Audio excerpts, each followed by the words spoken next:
Bien, cette semaine, on reste sur les légendes du Moyen-Âge. Et une des légendes, il s'agit du roman de Mélusine, que vous connaissez bien, Yann Emilia, et Loan peut-être effectivement un peu moins, parce qu'on avait à peine revu le début de l'histoire. Donc, en très résumé, au tout début, on voit l'héroïne, Mélusine, qui est une fée et qui vit avec ses deux sœurs, Palestine et Méliore. Elles sont très heureuses, et un jour, elles vont croiser un homme qui arrive dans la forêt. Cet homme s'appelle Raymondin, et il est en train de pleurer. Donc, elles, comme d'habitude, elles sont heureuses dans la forêt, mais elles sont intriguées par cet homme qui est arrivé.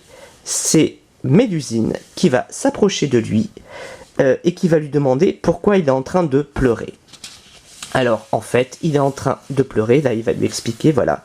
Il va lui expliquer que, sans faire exprès, il a tué son oncle. Elle le console.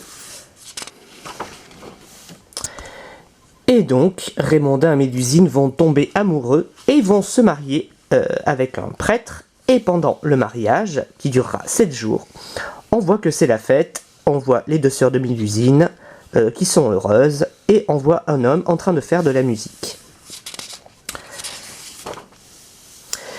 Donc tout se passe bien, Mélusine étant une fée, ils ont eu 10 enfants un petit peu particuliers, donc chacun a sa particularité. Donc on voit ici Urien avec un œil vert, un œil rouge, on voit d'autres personnages, on voit Antoine qui a une griffe sur la joue, etc., etc. Mais Mélusine avait un secret et elle avait demandé à son mari Raymondin de ne surtout pas l'observer et la laisser vivre sa vie tous les samedis. Raymondin, lui, avait accepté ce pacte, mais un jour, son oncle lui dit que tout le monde critique Raymondin parce qu'il laisse sa femme, Mélusine, se cacher tous les samedis. Peut-être qu'elle a un secret terrible, peut-être qu'elle le trompe.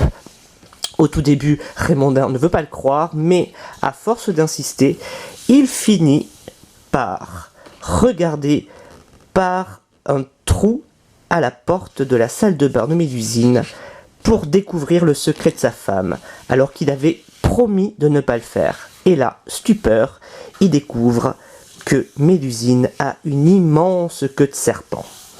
Au tout début, il est très effrayé, mais il décide de ne rien dire à sa femme pour éviter qu'elle parte.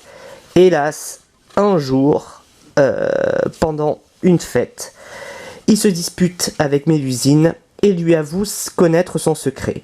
Mélusine, très triste, finit par s'envoler par la fenêtre avec sa queue de serpent et des ailes.